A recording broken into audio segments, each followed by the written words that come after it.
Hello, everybody. Welcome to the workshop today. I'm going to get started here. It's about 12 o'clock, so we'll kick off and people can join us as they come. Firstly, let's just see who's in the room here today. If you'd like to put your name and where you're from into the chat, and we'll give you a shout out.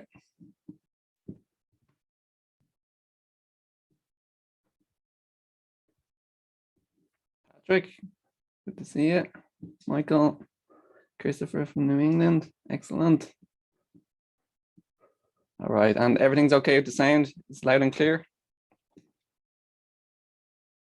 Hello to Dirk from Burnaby. Yes, sir. Excellent. Thank you, Michael. All right, so today we are going to be talking about everything Google Ads. I'm going to be your host. My name is Gavin, and we are just going to do a deep dive on some of the Google Ads pitfalls and try and help you waste less money with your Google Ads. So what we're going to do, we're going to go through the 10 common pitfalls that we see with Google Ads here on the left-hand side. We're going to then jump into some examples. Then at the end, we'll just do some Q&A. So expect about 40 to 45 minutes from this and some Q&A afterwards. So a little bit about me. I'm Gavin. I'm from Dublin, Ireland. I moved over to Vancouver about 7 years ago. And then just recently, I've moved over to Victoria to get a taste of the island life. And so far, so good over here. My company is Monolo Media. We are a digital marketing agency, but we're pretty much focusing on the Google search page. This is where all the action is at these days. So there's kind of 3 specific areas. At the top, it's your pay-per-click, which is your Google Ads. We also help companies with their Google business listings, and this is your Google business profiles. And then at the bottom here, you'll know that this is the organic SEO listing. So we kind of help businesses get more action in all of these specific areas on the Google search page. We've been around for about 4 years, and it's mainly myself as the kind of lead consultant, and we have a couple of part-time people to help out as well. Yeah, we've done a couple of workshops. We do one every about 5 to 6 months. We have some from last year. So if you found this educational, I'll give you a link to look at the workshops that are on our website. So why I wanted to do this workshop today? There's a couple of different reasons. The primary reason is that whenever I'm auditing a new account or sign up a new client and we go in for the first time and we see what's going on, it really makes me sick at the amount of money that's wasted on ads. Ads are poorly set up, and the amount of money that's really just going down the drain. It happens time and time again, and it's really frustrating. And it's not the fault of the business owner who's doing it. They don't know the system, how complex it is, and get the most out of it. So I really want to go through some of the common pitfalls today to make sure that we're not wasting money. Second thing is, sometimes the Google Ads can feel like a bit of a black hole. You're putting money in. What do you get on the outside? Yeah, maybe you're getting a couple of calls, some leads, but like really, what are the numbers we're getting here? And then we're going to dive into conversion tracking a little bit later on, so we can just fine tune this and see exactly what we're getting out of it. The third reason why I want to do this workshop today is that the Google Ads system is very complex. There's a lot going on, and they're adding more features all the time. It has the potential to be great and to work, but out of the box, it's not going to give you what you need to make it happen. So there's fine tuning needed on most campaigns. Google is doing some things in smart campaigns that does help to some degree, but we're going to talk about smart campaigns as well, and how we can even make them even better. So let's dive into it here. So today, I'm not going to be teaching you how to set up campaigns or comparing the different ones or the various different bidding strategies. That's a whole other ball game. There's loads of tutorials online to help you do that. If you want to talk about that at a later stage, we can chat about that. I'm going to be jumping back and forth between the slides and the Google Ads dashboard. So just bear with me while I jump from one to the other. I'll try and make the screen as clear as possible and zoom in so that you can see everything. There are many ways to do Google Ads. I like to do it one way. Someone else might like to do it another way. So just so you know, there are different ways to get success in the system. And we're just going to be sharing today some of the things that I like to do to get success in Google Ads. And last point there, I don't have all the answers in Google Ads. I'm still learning. I've been doing it for about 5 years. There's a lot going on in the system, and Google are making advancements all the time. So I got to really keep on top of it and make sure that I'm trying and testing different things. Like, for example, there's new Performance Max campaigns, which are new as of the start of the year. So we're testing these to see if they're any use that I can put them to use for my client accounts. We're going to go through some of the questions at the end. So if you have questions throughout it, fire them into the chat or the Q&A, and we'll go through them at the end. Okay, so this is the way I like to explain how the Google Ads system works today. Google Ads system today is all about riding the wave. There's so much more automation involved. You can see this through the different campaigns, the automated campaigns, automated bidding, responsive search ads are now automated. So previously, where you could force or constrain the system to do certain things and get results, now the system is not going to give you the same results if you try and force it too hard. So you really got to like play with the new tools and features that they're giving you and kind of ride this automation wave a little bit. And that's what I kind of tell people is, yeah, we got to use the features that Google are pushing right now, which are more on the automated side. So a lot has changed this year. Run through this very quickly. Expanded text ads are going away. So the responsive ads are the future. So make sure that we all have our responsive ads set up. Image extensions. I think they were new at the tail end of last year or this year. It's going to increase your click-through rate, and we'll show a visual of that. Later on in the presentation, there are new bidding strategies, as I mentioned. There were new campaigns. There's a new feature called Customer Match. It's been around for a while, but it's now available to more advertisers. And this is essentially uploading a customer list to the platform, and Google's going to try and find other people similar to that. Similar to the way it works with the Facebook ads and lookalike audience is, that's exactly what it is. And there are also other things called auto apply recommendations, which we're going to discuss later, and changes to match types too. So we're going to go through these bit by bit. So today is all about the common pitfalls we see here, that I see here when I'm auditing accounts. The goal here is that you know of these so that you don't trip yourself up when you're setting up a new account, new campaigns, or you're a new advertiser. Common pitfall 0 is expecting too much too soon. The system, as I said before, has the potential to be amazing, but you're not going to get it on the first month. What I tell clients is that be prepared. Whatever you want to spend on the first month, be prepared to lose that. Because the goal in the first month is to gather the data to see how the system is reacting to what you put into your campaign settings, to your ads, to your keywords, all the targeting. Each account is going to react differently, unfortunately. So I try and say that to people is month 1 is all about learning, getting data in the system. You make the tweaks, and then from month 2 onwards, you should be able to make some gains. Number 1, common pitfall is your campaign settings. We're going to go through this, and I have some screenshots. General campaign settings. Let's have a look at what that looks like. When you're in your setting up your campaigns, you have under the network section, network tab here, drop down. These things are probably going to be selected by default, so I would uncheck them. These are going to give you impressions on other areas outside of the Google search page. And you've probably seen this before. It's other websites that have the Google network on them. For me, these are lower quality clicks. I just want to focus a lot of my advertising on the Google search page itself. Therefore, I'm going to uncheck these. If you find later on that you need more impressions or you have more budget, then you might click this one on to get more impressions and to be Yeah, to get more impressions.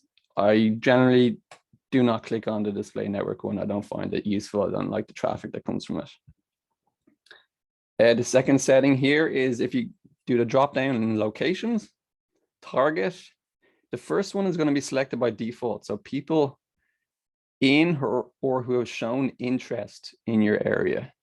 I'm going to change that to people in or regularly in your area. So that's the top one is that if people are searching, if someone is in Toronto and they're searching for something in Vancouver, we don't want those people because they're not, if you're looking for if it's a service-based business, that person's not an actual potential customer. So this is why we need to fix this setting here for people in or regularly in your targeted area.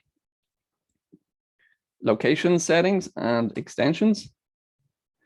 So here in this example, you just got to be careful when you're setting the locations. I've come across this a couple of times. They're obviously trying to target Metro Vancouver, Burnaby, Richmond, and they've typed in Surrey, England, instead of Surrey, BC. So they've wasted just about $500 there. I don't know if they've done this for other campaigns, but just kind of like double check over your work. It's easy to make mistakes like this. I've seen it a bunch of times. People always ask me about how do I get my ads on the Google Maps, and these are the ads here on the left hand side, and I'll show you how to do that now. If you're in your settings area, in your campaign, extensions, scroll all the way down to the bottom, location, and then here you're going to connect your Google business listing. If you don't have a Google business listing, you won't be able to advertise on the maps. If you have multiple locations, you can add them in here as well. It's always good practice to connect your Google Analytics to your Google Ads and to your Google Search Console if you have that, just so that all the data feeds in together, and you're going to get these additional metrics in Google Analytics about what's happening in Google Ads. So it's always, for me, I like to do it. I go tools, linked accounts, and then there's a couple of sections here. So this is your traditional Google Analytics. I hope everyone knows about the new Google Analytics, the GA4. This is what hopefully everyone has it set up, but this guy, the traditional guy, is getting phased out and he's going to be gone in a year's time. So make sure everyone has that set up as well. So I'm going to connect it all together, just part of the best practices. And that's the settings. And the last thing is our auto recommendations, which we're going to discuss later, and match types. And match types is going to bring us into the common yes, Patrick, you should be, if you can. There's a guide about upgrading to Google Analytics 4. You should be able to do it within your console itself. So I definitely recommend that. Patrick was asking about upgrading to Google Analytics 4. Match types. So this kind of brings us nicely into match types. So this is kind of like your Google Ads 101. These terms have been around for a while. We all know broad match, phrase match, exact match. What they mean has actually been changed this year. But pretty much it's a loose matching, moderate matching, and a tight matching. Loose matching, how far Google is going to stray away from your keyword or find similar keywords in that area. So for the most part, I like to start off and use everything with a phrase match and exact match. I don't want Google to get too creative and bring me in lots of other irrelevant keywords. Let's look at an example. My partner is a naturopathic doctor. She's just set up her practice and we're running some Google ads for her. If I was to put naturopathic doctor into a broad match context as a keyword, what's going to happen is it's going to get me everything to do around that keyword. So how to become a naturopathic doctor, college, courses, what is, salary, all these other things related to one naturopathic doctor on a broad sense. So these ones are the ones we do not want. That's why we choose first phrase match, exact match. With someone like a plumber, it could be like plumbing equipment, plumbing supplies, plumbing certificate. We don't want these. So don't at the get-go choose broad, because you're going to get all these irrelevant search. You're gonna show on all these irrelevant searches, and you're just gonna be wasting money. And later down the line, if you feel like we're not getting enough action from our phrase match and exact match, then we might consider putting a few broad match ones in there and seeing what Google gives us back. We're going to talk about the strategy here for a moment. So go back one.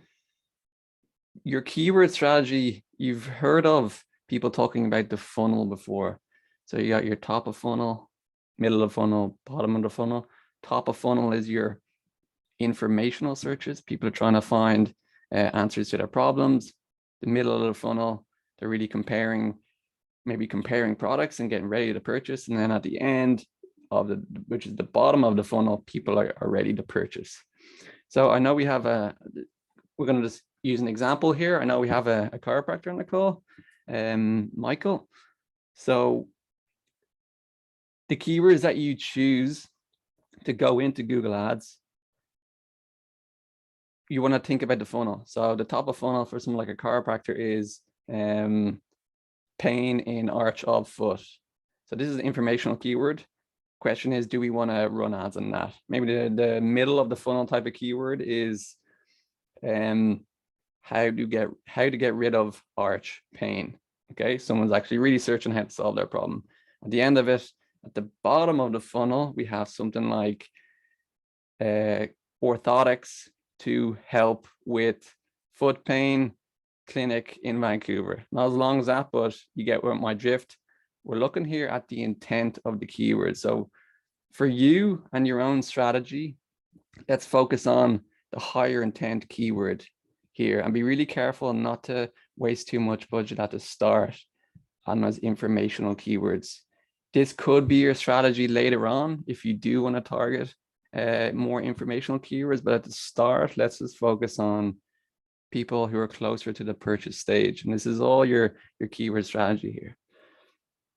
What this looks like in the system when you're adding your keywords, make sure that Google's going to give you suggestions here. So make sure that you just don't plus sign all these suggestions that they give you. Okay, just use your due diligence here and look at ones that might be relevant for you to target and have a think about the intent of that keyword. If you're unsure of what the intent might be, punch the keyword into Google and see what it spits back.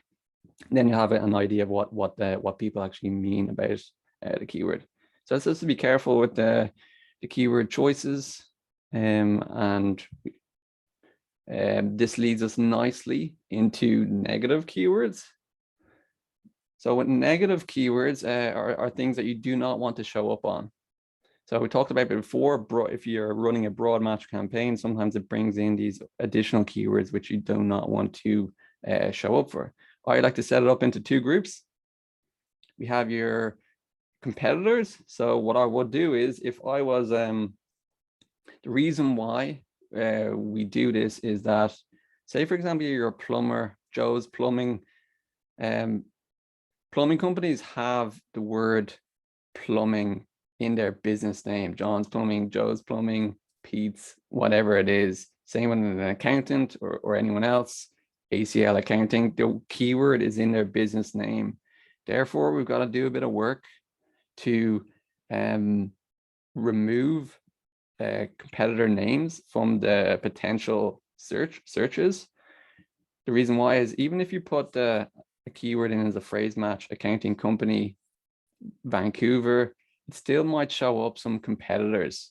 So what I'd like to do is just Google search accounting company in the city, go through probably the first 4 pages of Google, add in the names here. And this is going to save you a bit of money, because what will happen is, if someone searches for ACL accounting, clicks on your ad, and they go to your website and they go, oh man, I'm in the wrong place, go back, scroll down, and then click the right one.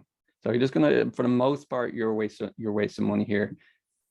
In some cases, you can run a competitor campaign, but it's, for the most part, I feel like it doesn't really work out. You're just trying to steal business off those guys. It works in some industries, in most industries it doesn't. General negatives are everything around your keyword that you do not want to show up for. And some examples here: become, beginner, career, like free, cheap, affordable. These are kind of things that we have a list of about 200 of these. We throw them in to make sure that people are not just searching. Like a common one is salary, plumbing salary, accounting, CPA salary. So we just make sure we punch in those keywords that our ads are not showing up there, so that we're not wasting any money. Okay. The next most important thing and pitfall I see is neglecting to look at the search terms report. I think it's one of the most important areas within the Google Ads platform. The difference between your keyword and your search term is that the keyword is what you're showing your ad on, but the search term is what people are actually typing in and searching. So if you look at this report, you're going to gather some good information of how the people are searching, and you can use this to add in new keywords or remove keywords. So we're going to like jump into the dashboard here. Bear with me while I log in. Can everyone see my other screen here? I hope the Google Ads dashboard.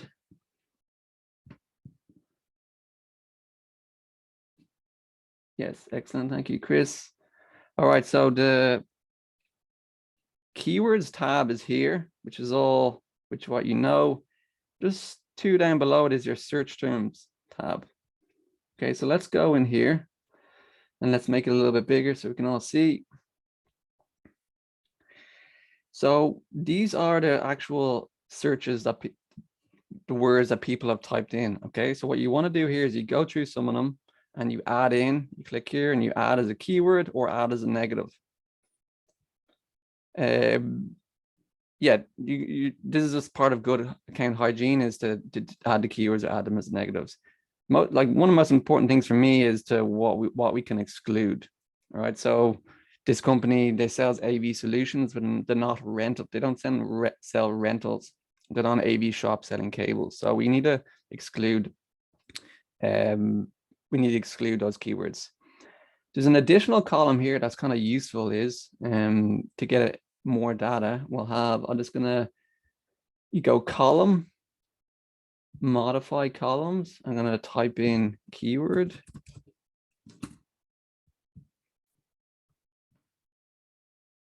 Just gonna put it up here. Now when we look at it, we have the keyword that is triggering the search term.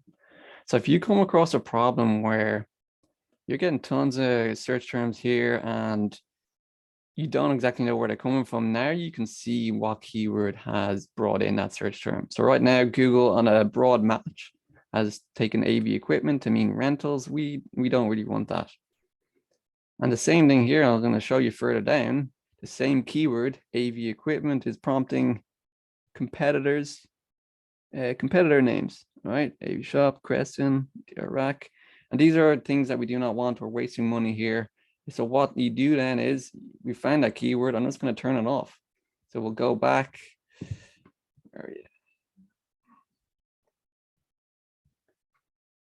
We'll go back and we'll go to the keywords tab. And that keyword there, which is there, we had turned it off. We turn it off. So we're not confident that Google is going to bring us good search terms from this. So we turn it off. So this is kind of the importance of that search terms tab. It's what the people are actually searching. Always important to look at that. Yeah, it's going to help guide your next few months and making tweaks to help you get the performance you want. All right, so let's move on to pitfall number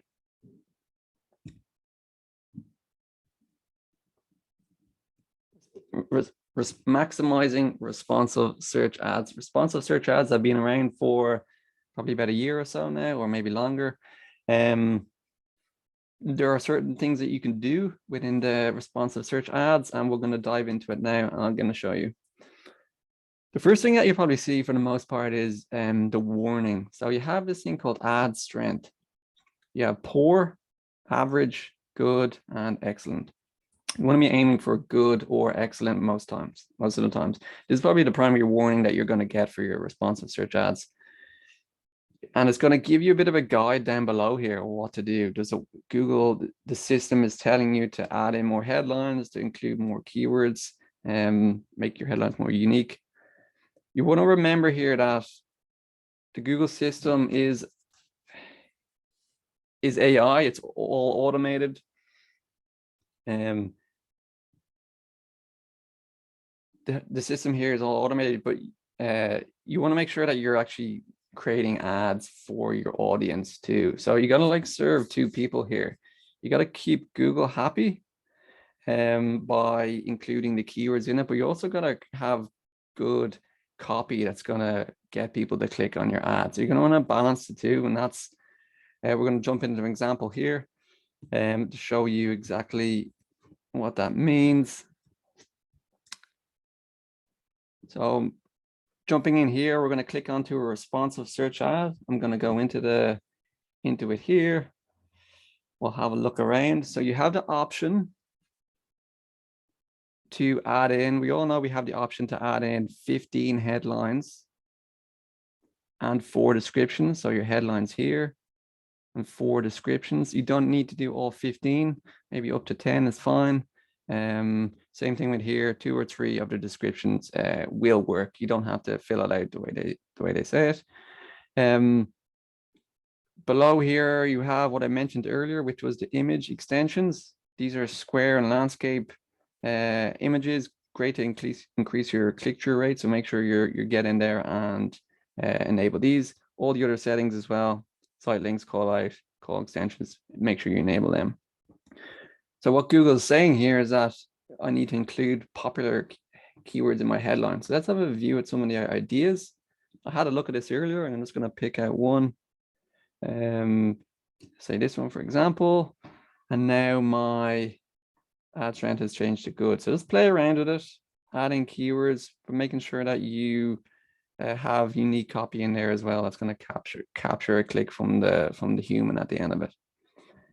There are a couple of additional tricks here that I can show you. So if you use your bracket, so it's this guy here, zoom in, you can, a thing pops up called keyword insertion. So you put it in here, and it's going to type in one of their common keywords, which is tree removal. Okay, so what does this mean? So this means when someone searches and has the words tree removal in their query, say for example, it's tree removal, downtown company, 24 hours emergency, or whatever that term is, it's going to replace the ad headline with what they've typed. So this is kind of like a dynamic thing where whatever the person types in, your ad will replicate what they have. It can work great sometimes because your ad is in perfect match for their query. All right, so that's one thing you can try. The other thing here is same thing again, using the brackets. There's a location insertion. You want to put in a default city here, Vancouver. So what's going to happen here is that you would put your keyword at the start again, tree removal. What's going to happen is it's dynamic again. The location is going to swap out for where the person is. And if Google doesn't know where the person is, if they have the location settings turned off, it's just going to put in a default text there. This is good.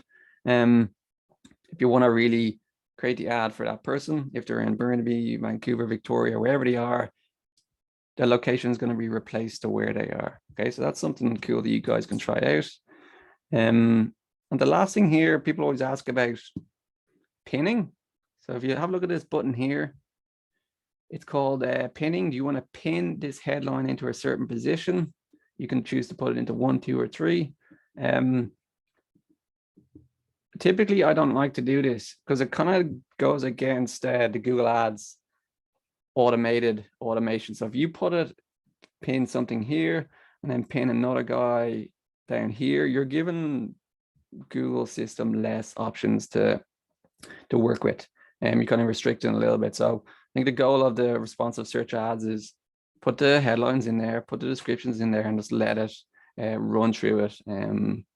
So I like to leave it off, but if you really need to, if you want to put your business name at the front or the second part of the ad, then you can do that through pinning.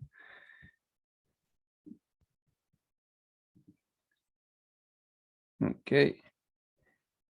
Michael wants me to explain the location insertion again. Is that right, Michael?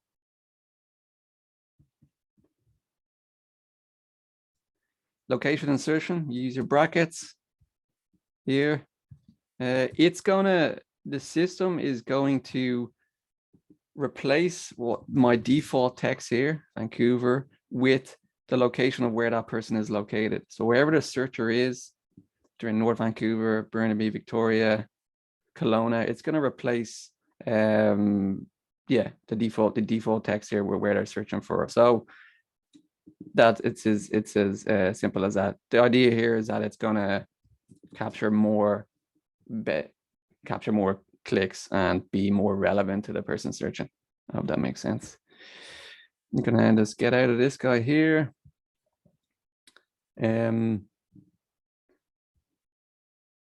If you want to look at what responsive search ads, headlines, and descriptions are doing well, there's a little button here called View Assets. Let's click that. Let's expand it so that you can see. So right now on the right-hand side, you can see the impressions. So you can sort from lowest to highest. So you can see which ones Google doesn't like. So Google's cycling through all these impressions, and it's going to continue to show the ones that it feels are winning impressions. So what you might do here is look at the ones that are down at the bottom, remove these ones and try different ones. And then you're just trying to feed Google with more and more. And then at the end of it, you'll see which ones are the best ones. So that's a nice way to look at that. Let's jump back in quickly. Here we are. Responsive search ads. And the next one, understanding the recommendations tab. So there's a tab up at the top in the settings area. It's all about the recommendations, and people kind of get tripped over a little bit here. So let's explain it a little bit more. It's always suggesting you to either change your bidding strategy or do something to your ads or your keywords. So right now it's asking me to set a target CPA. It's good to set a target CPA, how much you want to pay to get a lead. Right now in this instance, it's a new campaign. I'm going to let it run for a couple of months. Then we decide on how much we're willing to spend to get the leads in the door. So right now I'm just going to dismiss that. I can click on the button and dismiss it. And the second most common one you'll see is to upgrade all your keywords to broad match. And we talked about this. I'm not confident that Google is going to give me good search terms if I use broad match. Unless I have an excellent negative keywords list of hundreds and hundreds of keywords that I know I do not want to show up for, I kind of generally tend to stay away from broad match. You're going to get this the whole time within the system, upgrade to broad, and I just like to dismiss it and say, Google, right now, I don't have faith in you bringing me good search terms as broad. I'm going to keep my keywords as phrase and exact, and then let's just leave it like that. What we just did a few moments ago was improve your responsive search ads. So same what I said to you before, there's good, poor, good, poor, average, good, and excellent. You want to make sure you're getting good or more. So every now and again, you want to be just going in there, seeing what Google is telling you and improving your search ads. I mentioned this at the start, it's customer match. If you have a list of customers, you can upload this Excel sheet or CSV to the Google Ads platform. It's going to work its magic and try and find other similar people to your customers. You need to be running a display campaign for this to happen. If you can do it, great. If not, no worries. It's not going to make or break your campaign. The last two things were the two settings. At the very, very start, the settings that we disabled, which were display expansion and Google search partners, they always suggest that you turn these on. So again, the same reasoning as at the start. I don't have confidence in Google that these are going to bring me quality traffic. So I'm just going to ignore these for now. You don't have to click them on. All right, let's move into the next one. Kind of on the same lines is all about the dashboard warning lights. The first thing you're going to see is limited by budget. You're going to get that for the most part.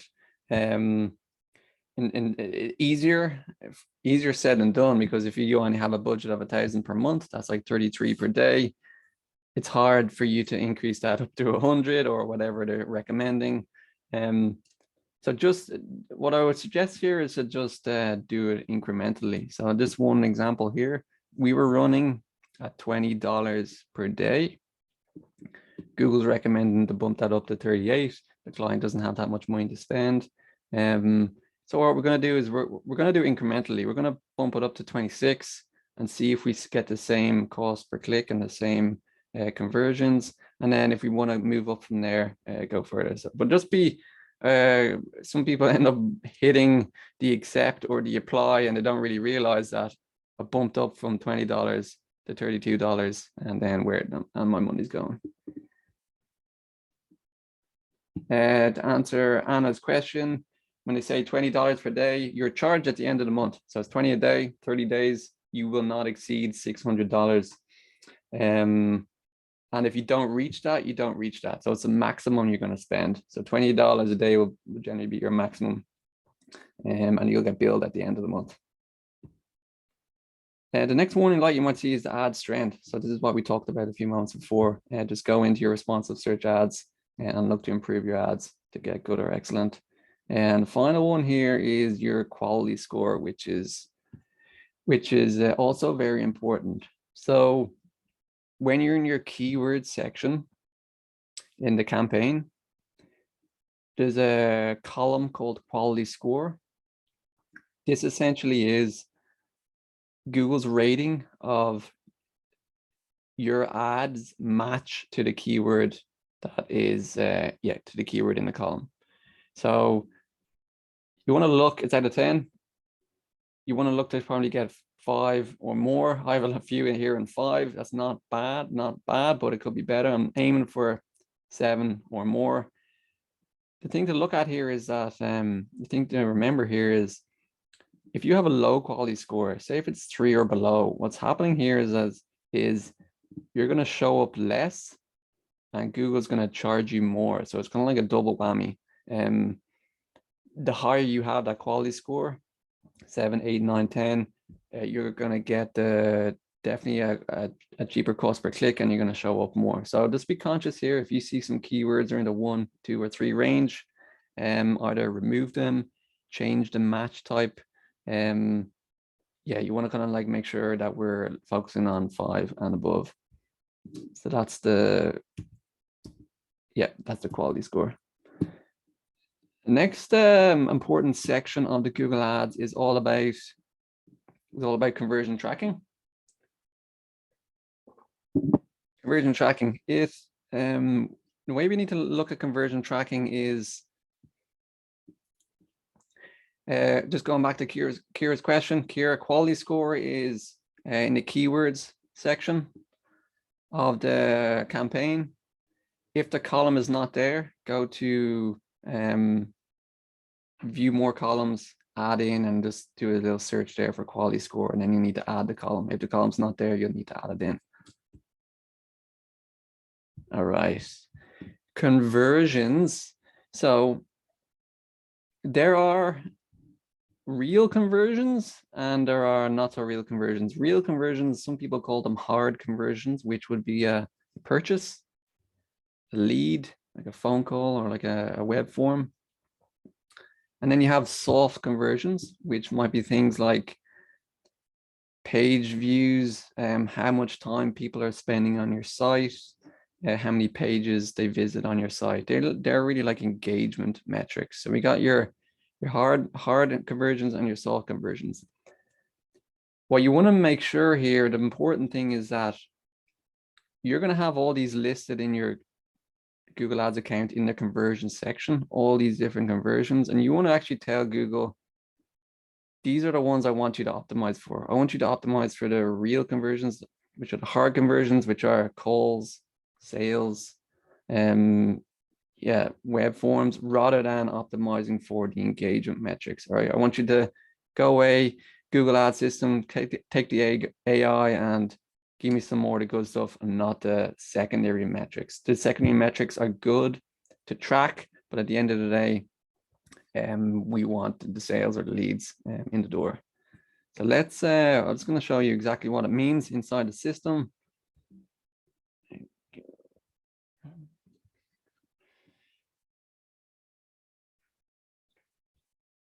All right, so we're at the, I'm going to zoom in a moment. We're at the campaign level here. So I'm running 2 campaigns, search on display campaign. There's a nice cut. If you were to click this button here called segment, you can segment by conversion action. Okay, segment, conversions, conversion action. And it's going to show you what the conversions are for your campaign. All right, so there's a bunch of different ones here. This is a view of an About Us page, phone calls, contact forms, and soft metrics here as well, like time on site. So the way you want to set this up is we go to tools, we go to our conversions, and this is where it's all laid out. Now within this section, you will see a bunch of different areas. We have forms, calls, a couple other things. I'm going to zoom in here quickly so I can show you. Yeah, there we go. Contacts, and then engagement metrics, book appointments as well. So you'll notice here we have primary and we have secondary. Primary meaning Google's going to use these conversion actions and optimize for them, so get you more of them. So what might happen by default is that everything is enabled as primary. So what I talked about before, which was these, like the engagement metrics, we want to tell Google, okay, these engagement metrics are actually more secondary and we don't want you to find more of them, we just want to monitor them. So for example, scroll down, here's our engagement things. Time on site, views to the Google business profile. These are kind of secondary metrics. Unfortunately, with the smart campaigns, there are going to be some conversion actions listed by Google by default, and you cannot change these. So I cannot change that, or I cannot change these ones, and these are specific for the smart campaigns. So in summary here is what I'm talking about. Is that track what you want to track. Once you see that number in the conversions column, whatever that number is, you can drill down a little bit, find out exactly what that is. And you want to find out if you're getting sales and leads at the end of the day, and that's what it's all about. So if you're unsure about any of this, really kind of dive in and see what people are tracking.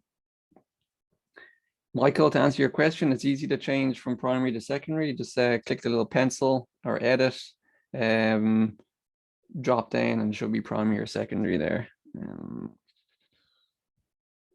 I can show you later on once I get through this. Smart ads. Smart ads are great because they save you time, but for me, I don't like running smart ads because I'm not happy with the quality of the traffic that I'm getting from it. Okay, so let's for me, with smart ads, not all clicks are created equal is what I'm trying to say here. Let's jump into it quickly. We're going to go into an account. I'm going to zoom in here in a moment so you can see. So for this campaign here, this is a smart campaign. We have amazing amount of conversions, which is 192. But let's kind of drill down a little bit and see where these searches are coming from. So we're going to use the segment button again. We can use that segment button. We can click it, and this time we can click network. So here we can see which Google search area the clicks are coming from. So we know that the search ads are comprised of Google search, search partners, and display network. We're going to see here what proportion of the clicks are coming from each section. All right, so we have the thing I'm worried about mostly here is the display network. So we're getting a lot of clicks here for only a few amount of conversions.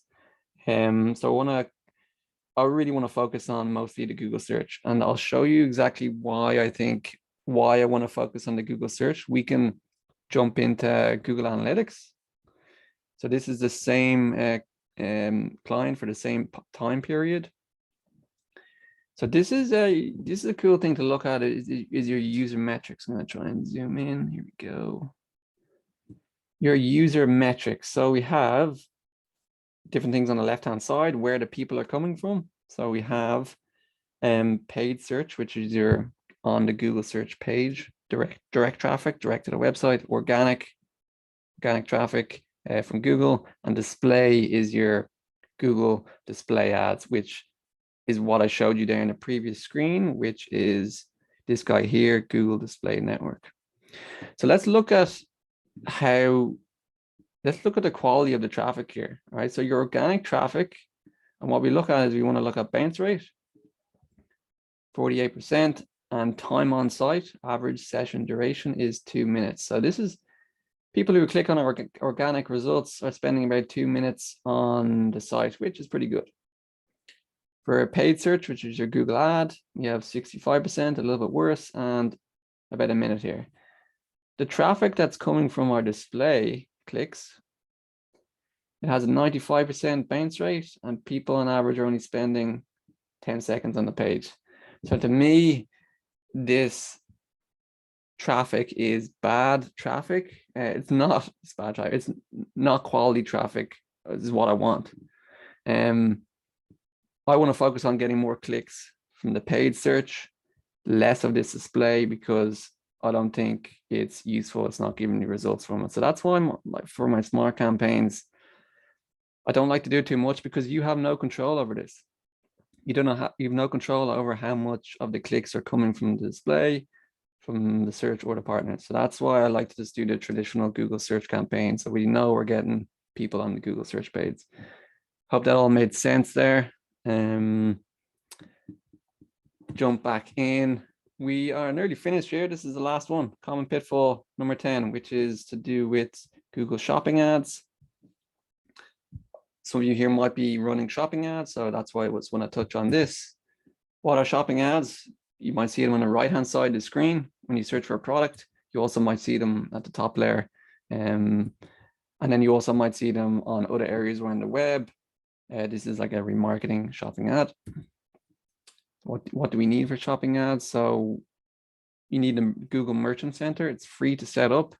And in this Google Merchant Center, you will connect your store, Shopify or WooCommerce, WordPress WooCommerce, to your Google Merchant Center through this live product feed, and then into your Google Ads account. So it's like a dynamic live feed.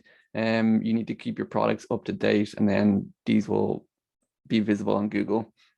From here, then you create your shopping campaign. So there's a couple of different things, just shopping ads tips that I kind of gonna highlight here. It should only take a couple of minutes, and then we can get into some Q&A. For shopping ads, for people who have products, I typically run both the shopping ads and search ads together, and they can complement each other. So we'll look at a setting here, which is the dynamic search setting, and then I'm going to show you the cost per conversion per product. Let's jump into it quickly here. When you're in a search campaign, I'm going to zoom in. This one down here at the bottom, you want to click it, and you want to enter your domain in there. This means that you can run dynamic ads and dynamic retargeting.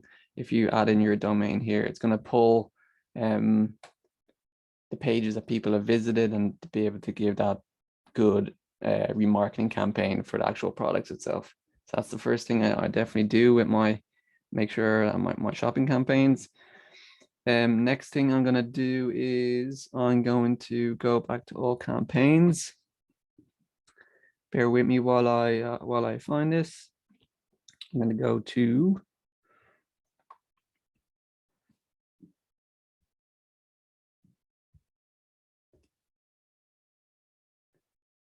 to a shopping campaign. So I'm going to pick this one, shopping ads new.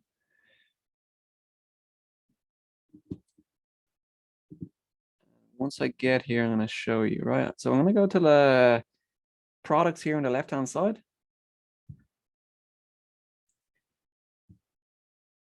We're going to have a look at how many different products that we're selling and for what cost, for what price. So what might happen is, let's zoom in here so you can all see. It's going to, so we can sort by clicks, we can sort by conversions, various different things, okay? One thing that people don't often do, and maybe this column might not be visible, so you can go columns, add in a new column, the cost per conversion.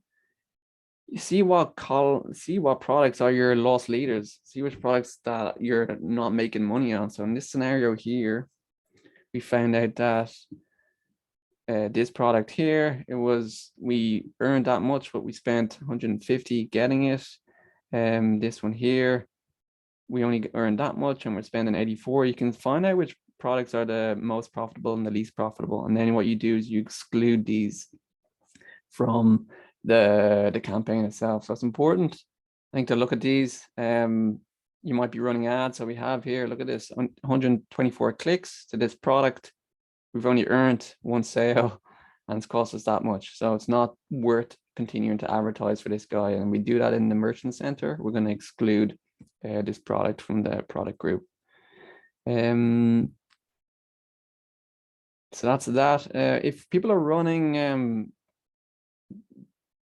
shopping ads and they're unsure whether, sometimes the Google ads sales numbers will not match your Shopify sales numbers. So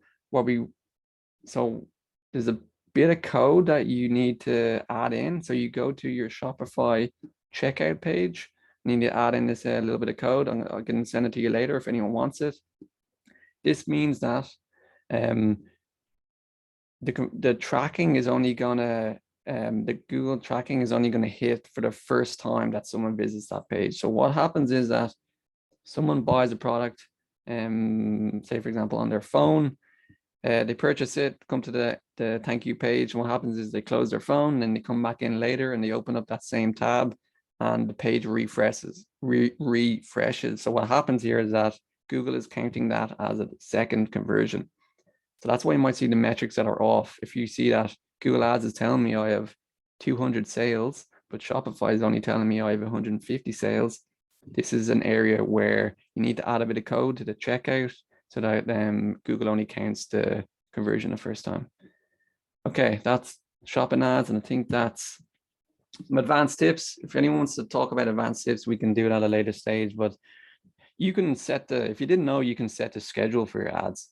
You can run and remove the weekends, you can do time of day. There's also remarketing campaigns in there. Once again, if you connect it to your Google Analytics account, you can run remarketing. It can be very helpful to complement. Bid adjustments is another thing that you can do to get more action, which is adjusting per location or per keyword. And then there's auto apply recommendations as well, which didn't have time to go into today, but are good things to look at. So we're pretty much there. Thanks everyone for staying with me. Have patience, be confident. It will eventually come good. Seek out advice from people if you're stuck. Go through the common pitfalls again there, make sure you cover your bases. And really make the decisions based on the data. So really look at that search terms report. See what people are actually searching. Don't always accept everything that Google tells you. So in our recommendations tab, don't do it. Sometimes it's important just to look at it at a critical eye and don't accept everything Google wants you to do. And then tracking what's important. So if you need help, conversion tracking can be a bit of a pain in the ass to set up. So if you need help with this, gonna seek out someone who's a bit of a technical, we can do that as well. Happy to help you guys out. I hope that this was good for your brain to get the juices flowing. And yeah, that's what I'm just here to help you guys think differently about Google Ads. It has the potential to be amazing. A lot of times Google doesn't help you get there, so hopefully these tips have helped you a little bit to get the results you want and that you guys deserve. So for everyone here who stayed to the end, I didn't know if some people jumped off, but everyone else unfortunately doesn't get this offer. I can do a free audit for you guys. Always happy to do like a mini audit and provide you with recommendations. Typically it might take me 30 to 60 minutes to just give access to your account. I'll give you the recommendations, you take the actions. If you don't want to take the actions, then you can hire me or someone else to take those actions. That's free of charge. Always happy to do that to help people out. If you do want us to do work for you, typically like the first engagement is about $450. Deep dive, we'll action all the recommendations, we'll do all the planning around the keywords, set up the ads, and set up new campaigns as well. And then if you want us to manage things moving forward, typically like you're looking at about $200 to $300 to manage things moving forward.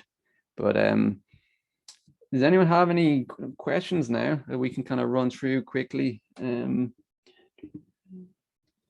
Yeah, so Michael has a question about conversions and changes.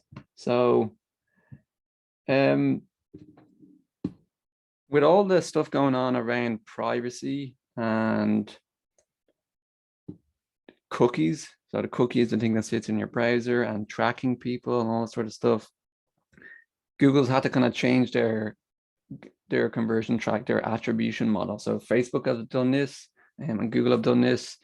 They want to find, they have a different way of attributing conversions to certain events, and they can't do it now to the individual user.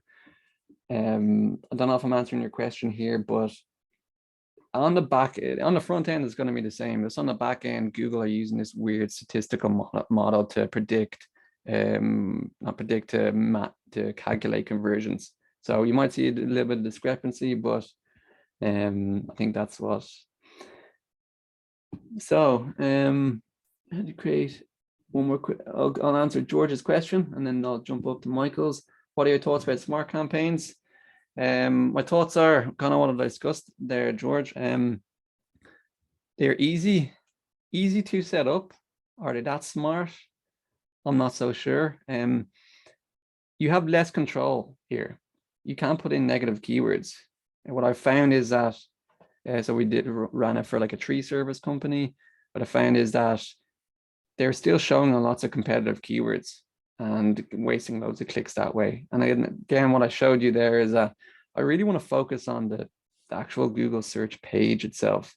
I don't want to be on the display network. The display network is all these other random websites, apps, games, where your ad appears at the top or the side. And for me, people clicking on them, the value isn't there on those clicks. I don't think they are real people, but I don't think they're going to convert at the end of the day. So for me, like smart ads maybe save you time, can get you results. They definitely can work. If I want to maximize my search ad experience overall, I'm just going to stick with the regular Google search ads. Okay.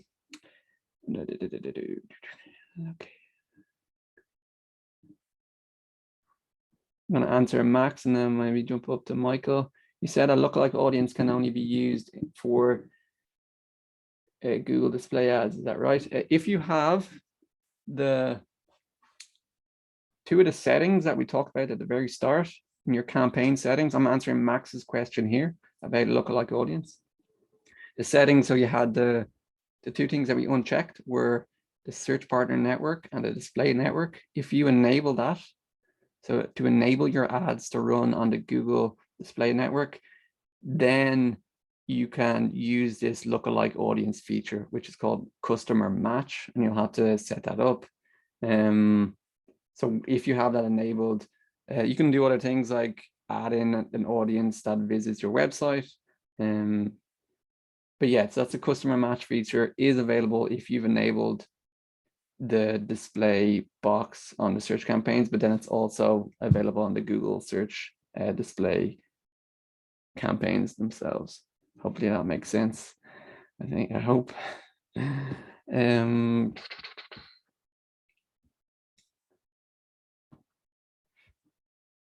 Yeah, Michael's question was put them in place.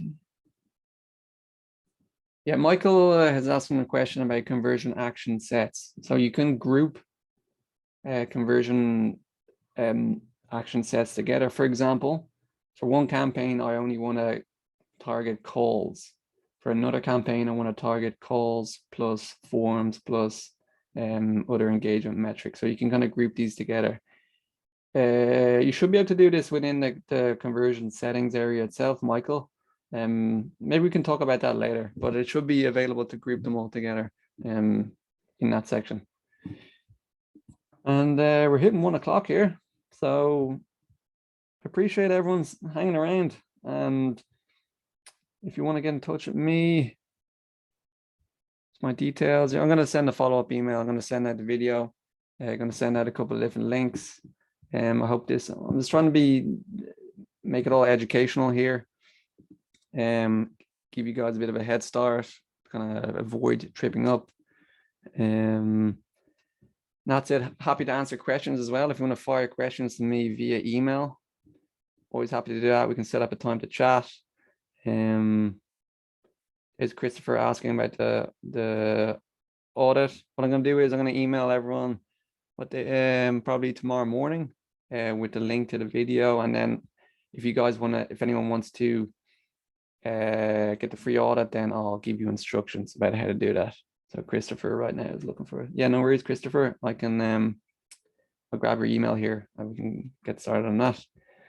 Sorry, I really appreciate it. Thanks guys for being engaged. A lot of information. I know I was jumping all over the place. So thanks for staying with me.